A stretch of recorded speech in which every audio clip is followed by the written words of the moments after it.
Yes. Back for another episode of the Marshall Street Podcast. Yes. And we're here today with Maddii from the Venom Collective. Hey. Welcome. Thank you very much for joining us. Thank you for having me. Nice. So for those that don't know you, give us a bit of a background on where you've come from, Who you are, who what you are, do. what you like to do. Okay. All that sort of stuff. So I run a little company called the Venom Collective. It's a bit of a mismatch of everything. It's, branding, marketing, social media campaigns, shows and touring, photography, just all you kind of... Mash up. Yeah, anything you can think of really that's like outside of actually creating music. Everything that the bands need to think of, but they don't because they're making music. Yeah, exactly. So yeah, that's what that's my little company, the Venom Collective.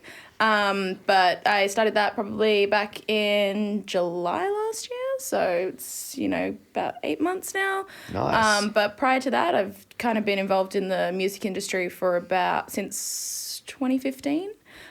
Started out with music photography back when I lived in Adelaide and moved from a little small town. So didn't really know anybody when I first started out, but just kind of networked, did my thing, and slowly just developed into what it is now. Yeah, the Adelaide scene's obviously quite small. Yes, So it doesn't take long to meet everyone. I think the 2 or 3 times that I spent there with the playbook, we knew everyone. Yeah. It was fucking awesome. Such a good community. Yeah, well, the community is really great. But for me, it was one of those things where I actually didn't spend too much time with too many Adelaide artists. Mm-hmm. It was one of those things where I was lucky enough in how I started that I was able to make connections with, other people interstate, international acts, and it just kind of was connection being hey, here's Maddii, hey, here's Maddii, and it just kind of grew into what it was, which allowed me to kind of be cool, let's make that transition to Melbourne where everybody is, because there wasn't... Did you have a plan of attack? Was there specific things that you went to go about doing that, or...? Not really. Originally I kind of, in high school, I was just always really interested in photography, loved music, and I remember as I graduated year 12, my favourite band, Australian band at the time, were going on their first headline Australian tour, and I remember my best friend saying to me, he was like, why don't you try and shoot it? You keep going on about how you want to shoot music and stuff like that. Why don't you do it? And I lived in Port Lincoln at this time, so it's little country town in SA, nowhere near any of the stops that they would make. So it's impossible to do this now because there's so many music photographers, but just hit up their American agency and was like, hey, do you mind if I come out, kind of thing? They're like, yeah, sure, cool. And then did that tour, met a bunch of other people, and then by the time I moved to Adelaide, it was just people I met on that tour had come through Adelaide, and they're like, hey, meet So you these did the people. whole tour with them? Out of just reaching out? Nah, just a few dates. I was fresh 18. Parents were like, you don't know these boys, blah, blah, blah, blah, blah. So it was Which band was it? Hands Like Houses. Yeah. Yeah, they were the first band that I really shot. So, yes. Sick. But even just reaching out, that's one thing that I guess you talk to people who have made their little fucking inroads and journeys into the industry. Yeah. And then you talk to people who I guess feel like they're on the outside, and it's man, just fucking ask. Just ask. You can't... Show some initiative, just do it fucking, just give it a go before you tell yourself no. Yeah, and I'm always the person to be like that as well, but I remember being 18 and it was coming to me, I was like, oh my God, what am I doing? And my friend Liam, he was like, just do it. You're always telling us, what's the worst they can say is no. I was like, fine. And I remember when I got it, I was so excited. I was like, yeah. It was good fun. That's pretty sick, though.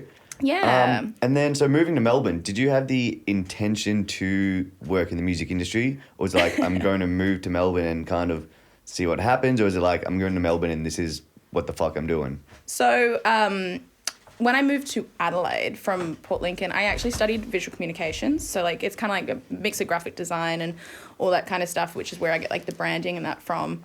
Once I graduated, I kind of made the split decision. I was like, fuck it. I'm going to move to Melbourne. It was not a build up thought. I was just like, you know what? Fuck this. I'm out. Let's just leave. So ended up leaving and was like, I'm going to make it doing, more of that branding, graphic design kind of stuff.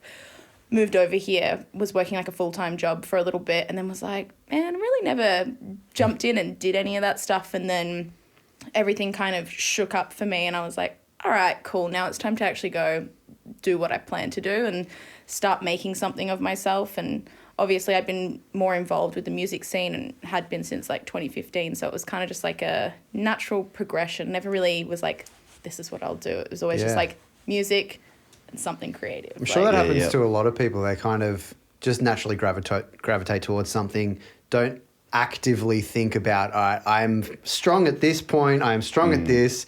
You probably just enjoy doing it, so you do it more often. Yeah. And then eventually people find out what your strengths are, and then they're like, can you do it for me? And then you end up just being that person that you'll go to for that. Like, that probably happens quite often, I would imagine. Yeah, well, especially when it came to like social media campaigns and stuff like that. I had a friends band. They were really like young, fresh, hadn't really done anything. And I was like, hey, like, you know, would you let me take a chance? Like, I'll plan out all this kind of stuff. This is something I really want to start delving into. I'd love to just trial it out on you guys, see how we go, and then go from there. And they're like, yeah, go for it kind of thing. And, you know, they went from like a baby band, like absolutely nothing, to like, you know, charting on Triple J on Earth, which is like for some smaller bands is quite big for them. So, you know, that took off. They got a few like features in like articles and stuff like that and public music publications, and they were stoked on it. So we were like, okay, like, and that's when other people started being like, hey, like, can you do this for us? And now it's like,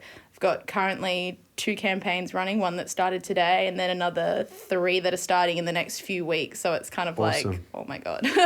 Because that's kind of how it happens. Like it's cool that you were like, I want to take a chance. Yeah. Will you let me do it? And I think that's like a really cool first step, because it just means that you're jumping in the deep end. No one's forcing you to do it.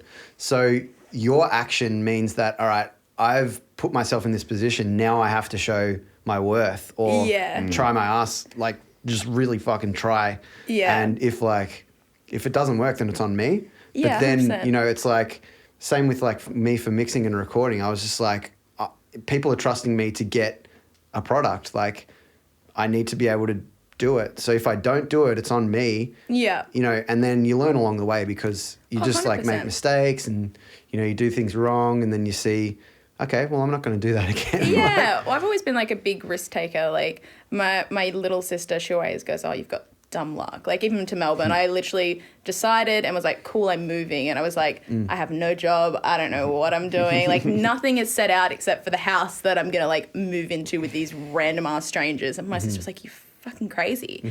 And it was like, don't worry, I'll be fine. I'll get a full-time job in 2 weeks. 3 weeks, I had the full-time job. It's one of those things where you just kind of got to believe that it'll happen. I don't know. It's always just kind of worked for me. Yeah, exactly. Like, I think that's one thing I've noticed is once, and it takes a few times, but once you realize that like you're in control of shit, like life isn't kind of set, like it doesn't happen to you. You can fuck with it. Like it's malleable. You can make it happen. Oh, but I'll be like, oh, what if it pans? It's like, you're in complete control of it. Yeah. Like it's up to you whether you fucking do it. Just because it doesn't work for 1 week doesn't mean it's not going to work for the next week. And if it doesn't work, it doesn't mean that it's just like, okay, well, that path isn't here. There might be something else that you have to kind of create. Yeah. Like, I don't know anybody that's really done the whole lot of what the Venom Collective does. Like, it's one of those things where people are like, oh, I've never heard that before, never heard of that before. And it's like, kind of just created my own kind of you just see the job holes career. in the I was like, holes let's just do what I can do. Yeah, exactly. And then it's like, especially initially, you just got to create your own opportunities. 100%. Like it's like, cool, if someone isn't paying me to this job, it's like, all right, how can I find a way to do it? It's like, how do I get that opportunity? And even me and Jack the Bear were talking yesterday. He was like, he finds it funny. He had a couple of jobs recently in the last week or so where he wasn't their first choice of mastering engineer. And then, but he's like, I'm fucking happy to do. He's like, I'll come in and fucking save someone's bacon at the end of the day and fucking do a job. But some people don't like that. They're like, oh, they get this fucking attitude. Like, oh, what? I wasn't your first choice. Now you want me to fucking come in? Yeah. But it's kind of like, if you look at it from when someone's starting off, if you're just very starting off and trying to break into a fucking industry like music, and the galaxy aligns in a certain way that someone can't do it, and you end up getting the job, you're like, this is fucking sick. I've got a chance. I'm going to fucking show them what I can do. This is awesome. The fact that you were like one of the options in the first place should be sick. That's awesome. For some reason, once people get to the stage, and it's all ego, when they get to the stage, that they're like, okay, I'm now should be there first, and then they get like their backup if like, oh, what, you're coming to me now that your fucking first and second options didn't come, and it's kind of like all it is perspective. It's the exact same events leading up to it, but your perspective on this situation will dictate a very different outcome. Oh, definitely. And it's one of those things where if you're not the first choice, like my kind of like mindset on it is always, okay, I wasn't the first choice. Cool. Let me show you why I should have been the first choice. You know what I mean? I'm going to like, jump on this. Yeah, exactly. Yeah. Like, let me prove to you. Like, I've had plenty of people be like, oh, like, we're kind of interested in this, and then kind of go, okay, maybe we can't do this. Maybe we'll do it on our own this time. Cool, that's fine. Like, don't worry. When that campaign's done and, like, you know, if you feel at the end, like, you actually do need help, come back to me. That's fine. I've seen plenty of people, you know, do it on their own and then actually go, holy shit, this is a big job. Maybe we should have gone with you. Or their friends that have worked with me go, man, you should have gone with her. Like, you know. But like, that's on them. You gotta do your own thing, and when you're ready, like, I'm here. Like, there's always going to be more opportunities. It's not like because you don't have that opportunity, then everything else is gone. It's like, no, what else is on the table?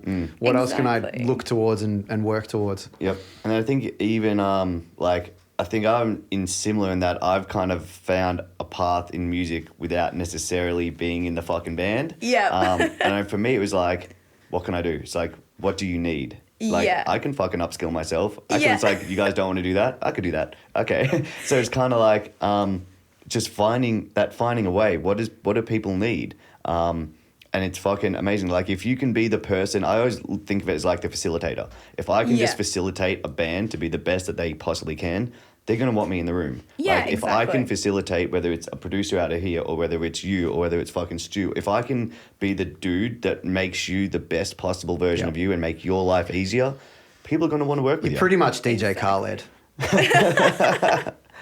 Love it. Well, we are the best. Love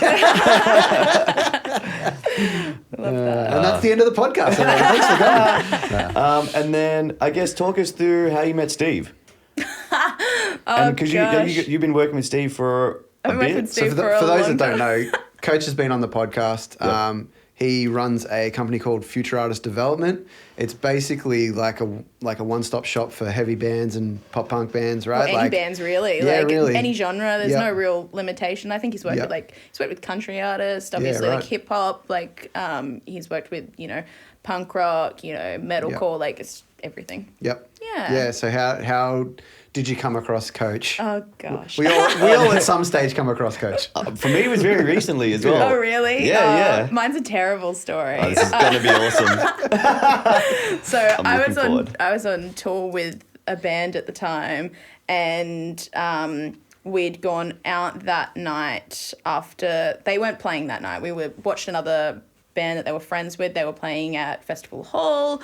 We watched their show, and then after we went to, you know, Classic Bang for in Melbourne, and all just got real pissed. Yeah. And after that, we ended up, you know, getting in the car, and they were like, "Oh, we're staying with Steve." Blah blah blah. I was like, "Yeah, sick, cool."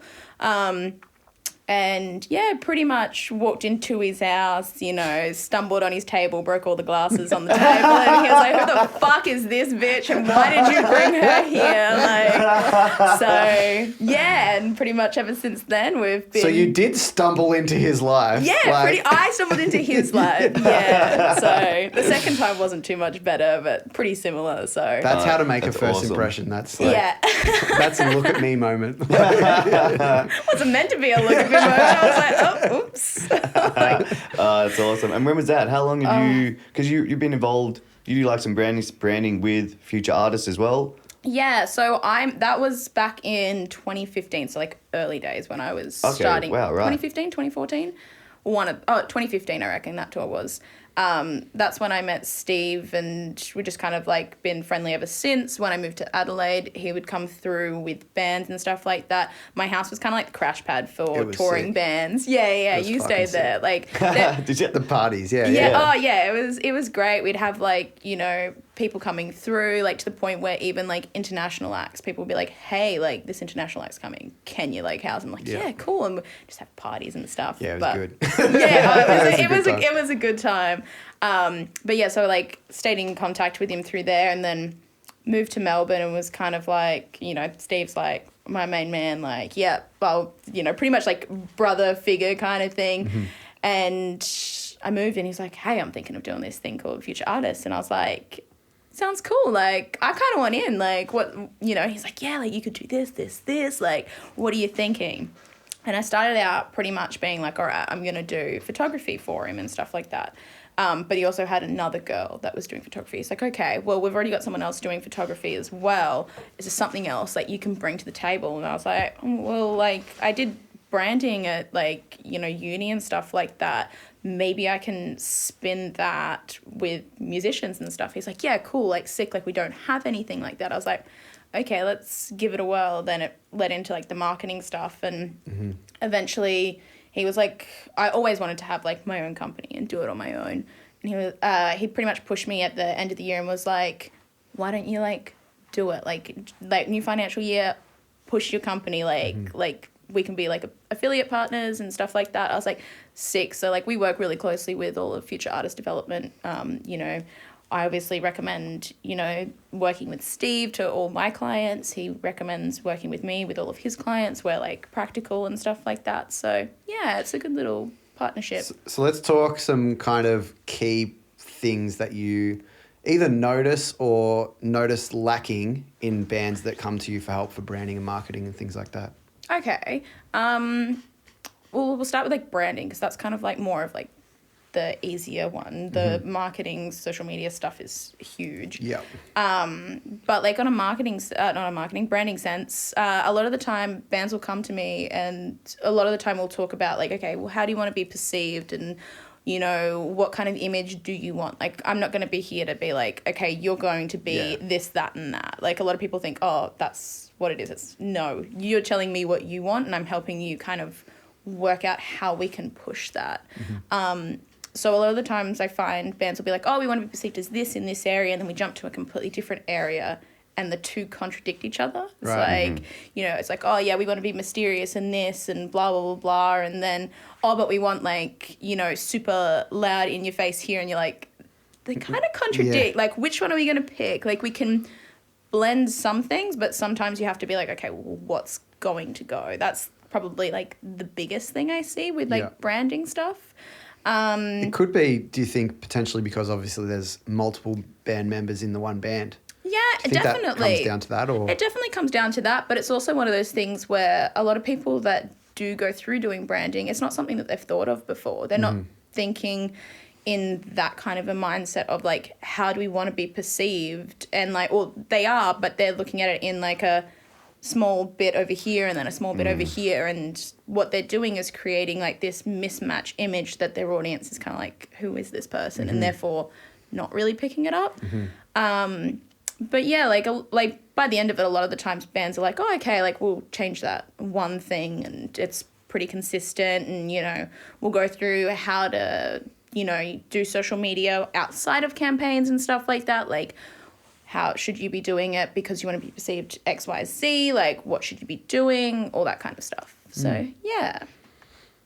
Sweet. So what's, like, is there kind of, like, a way that you go about in, like, not initiating that conversation, but when they first come to you, is there, like, okay, let's sit down, let's figure out, talk to me about all of your plans? Is there planning of the band's career in mind, or is it let's stick to branding and marketing? So pretty much a lot of the time branding is sticking to just their image and stuff like that. Mind you, we do cover topics and, like, look at little bits and pieces of, like, okay, so what are your goals? Like, what are you trying to achieve out of this? Like, what do you want from the band? Because ideally you kind of want to, each cycle as such, or chapter, so, like, your EP, your album, a lot of the times that'll be a particular brand. Like, for example, like, Bring Me the Horizon, you can see completely different brands each cycle.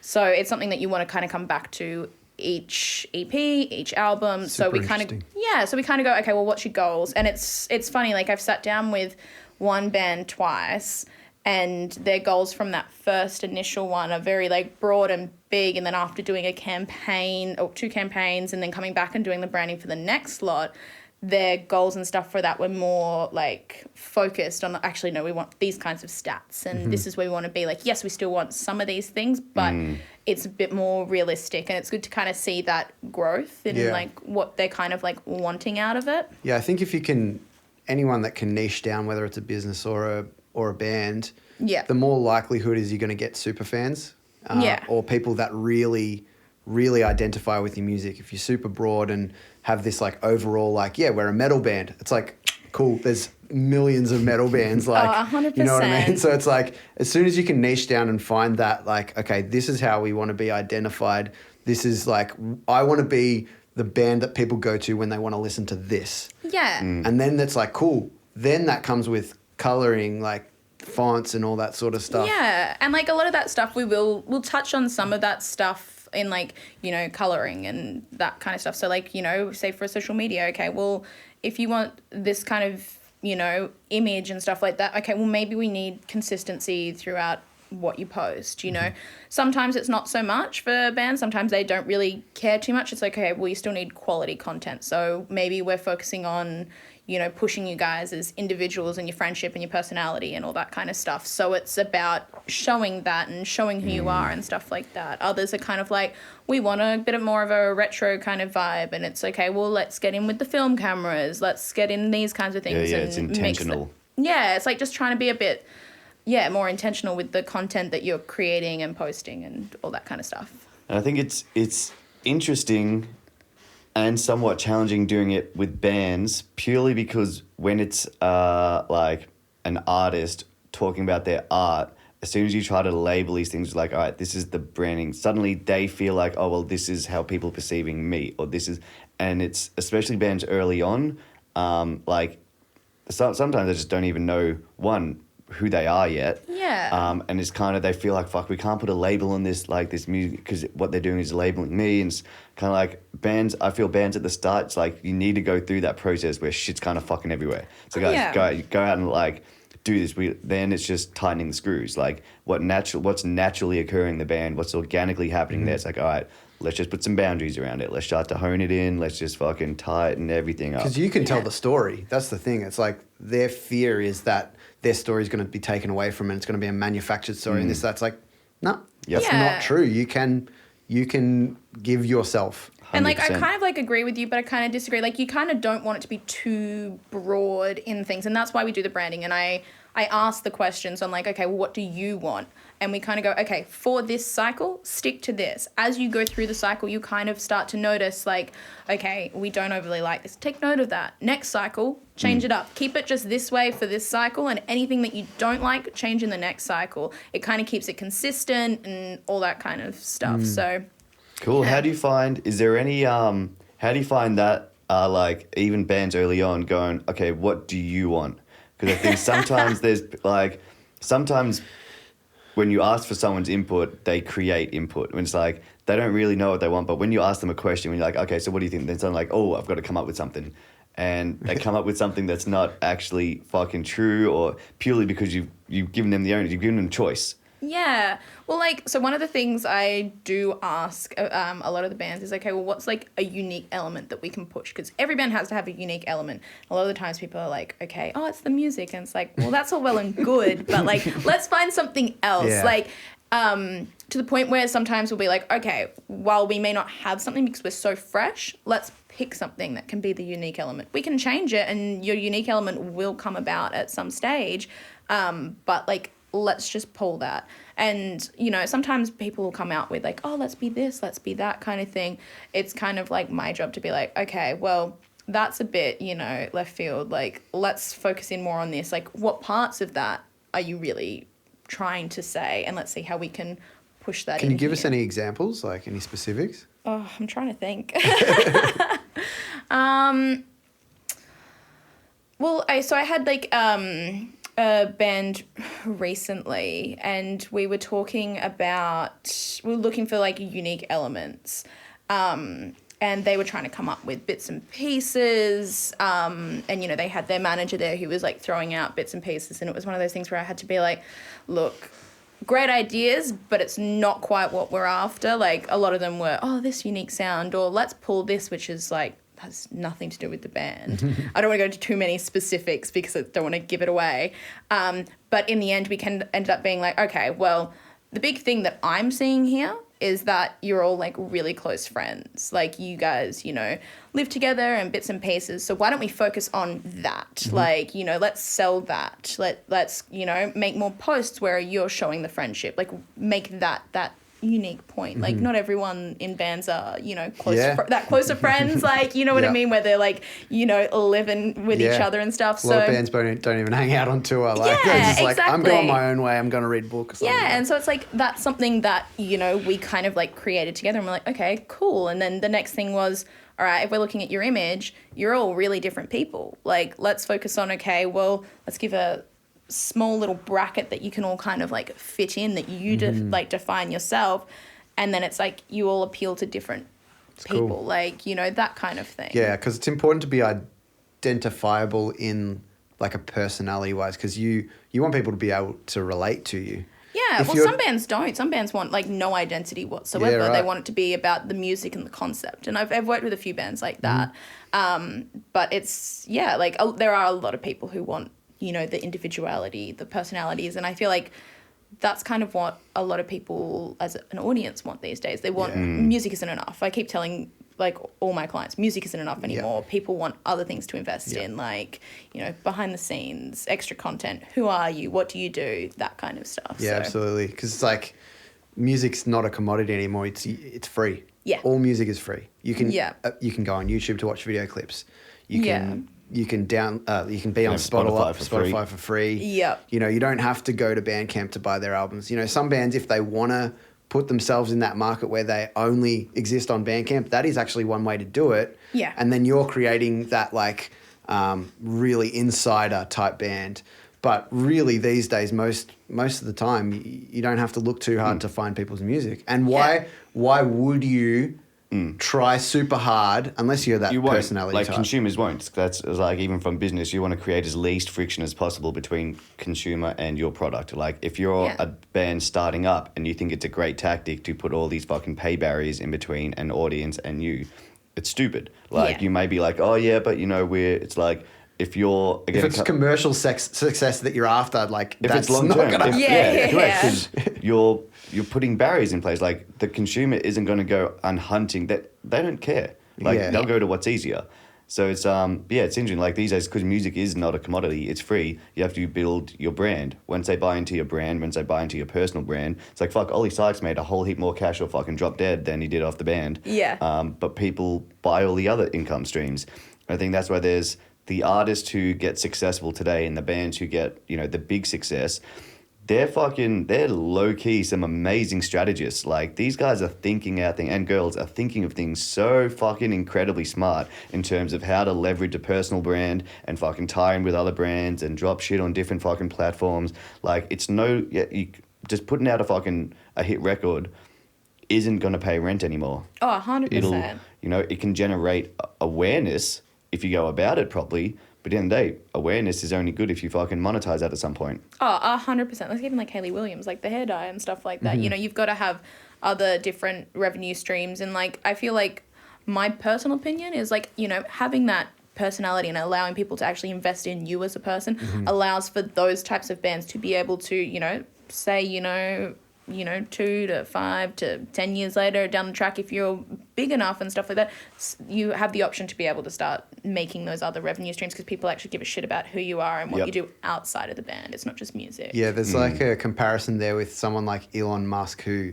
obviously is the face of Tesla. Tesla has the most fans. You don't know who Ford's CEO is. You don't know who Toyota's CEO is, but you know who Tesla's CEO is. Henry Ford. Yeah.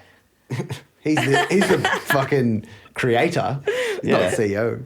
Well, he was at some point. Anyway, but I mean, the personalities are the ones that shine through. The people that you can identify with. I like that person. I like what they stand for. And then that's more attractive. Yeah, definitely. 100%. And I think in creative sense, in music, like it has to be because, you know, unless you're going down like a Slipknot fucking route where you're wearing masks on stage, like people are going to see you. They're going to see you. They're going to want to take a fucking photo with you. That's how you build your personal brand. Yeah. And then, but even on that, like, you know, from a business sense, you will lose roughly 20% of business if you're the face of it. Just because people will be like, oh, I don't like that guy.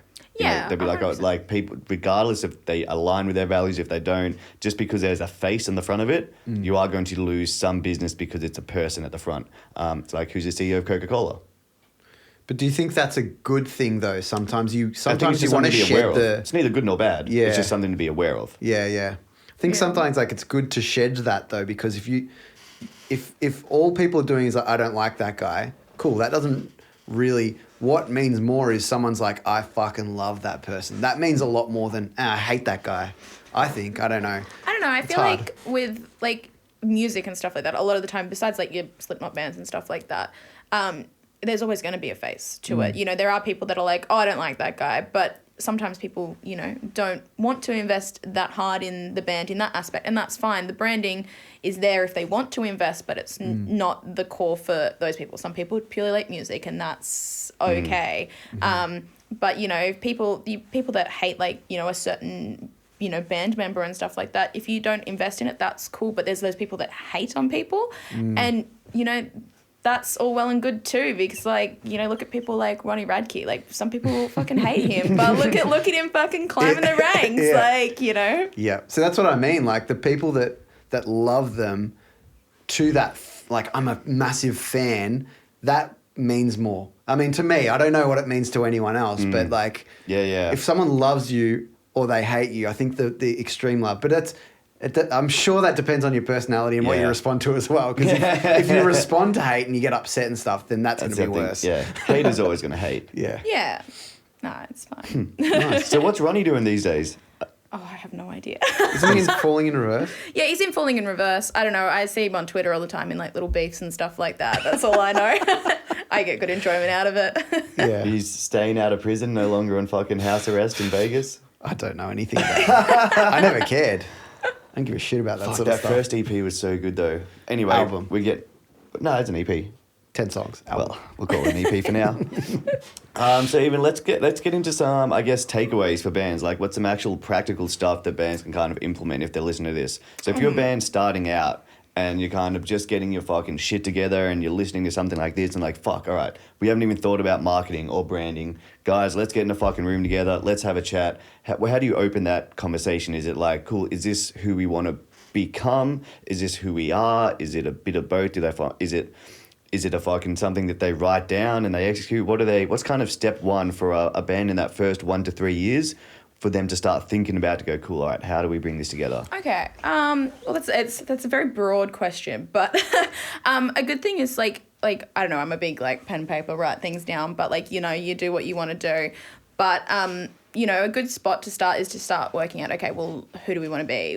How do we want people to think of us and all that kind of stuff? Kind of start developing a brand of some sort. That's obviously going to be your first step in absolutely anything.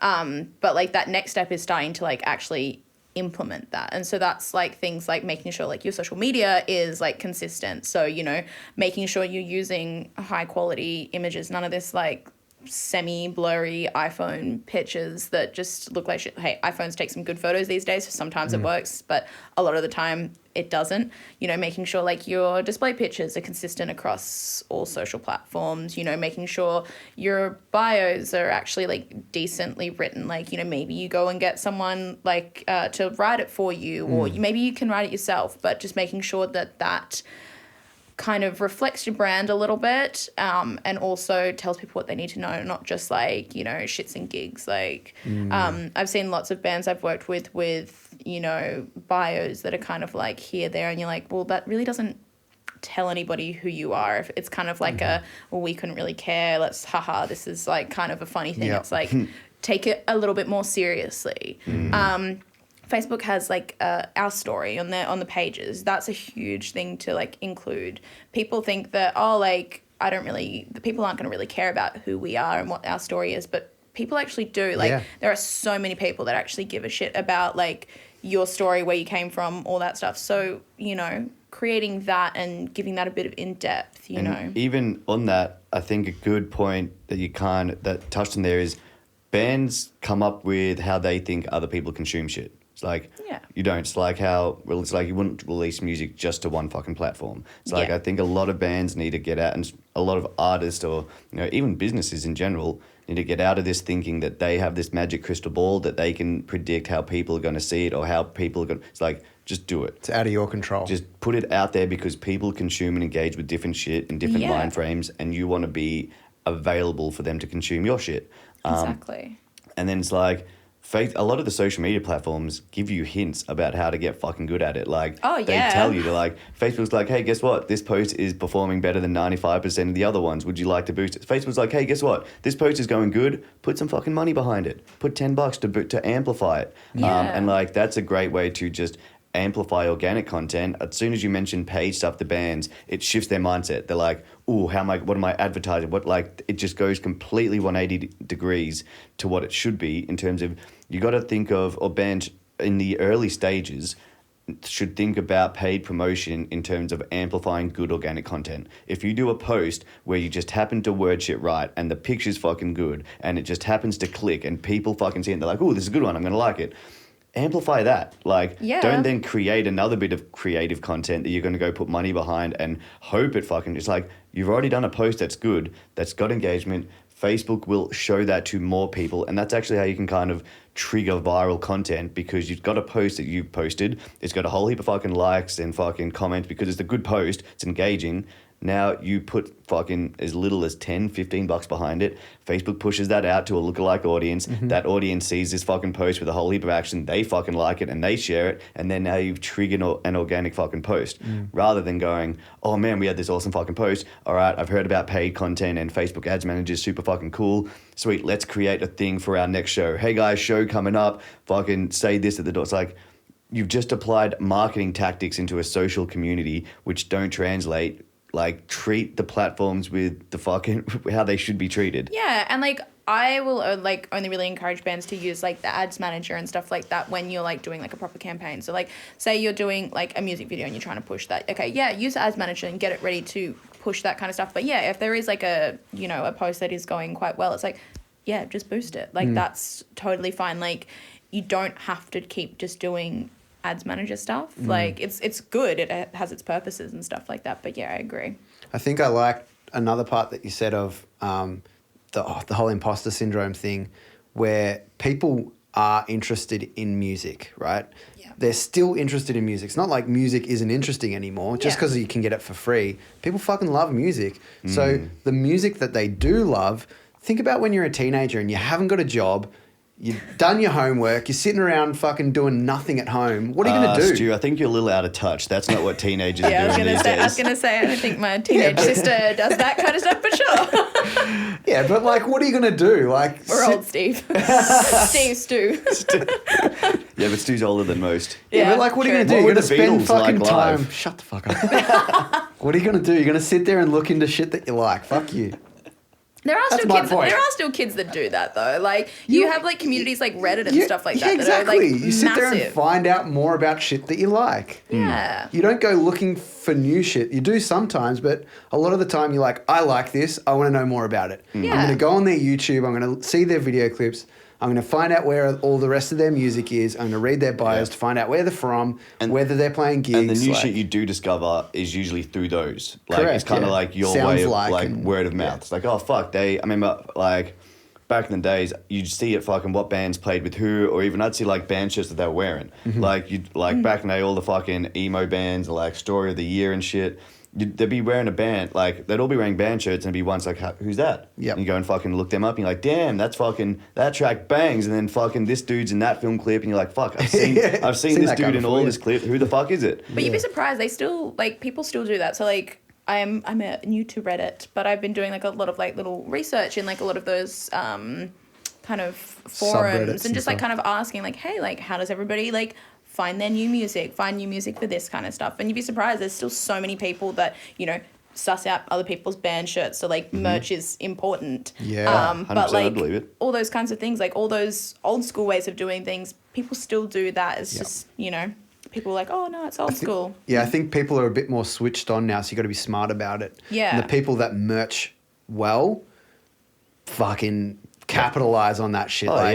If you can make something that someone wants to wear, regardless of if it's something that someone wants to wear, other people go, fuck, that's sick. Where'd you get that? Oh, it's this band's merch. Oh, I didn't realize that was that band. Yeah. They just got a little logo there. What's that logo? I've seen that logo before.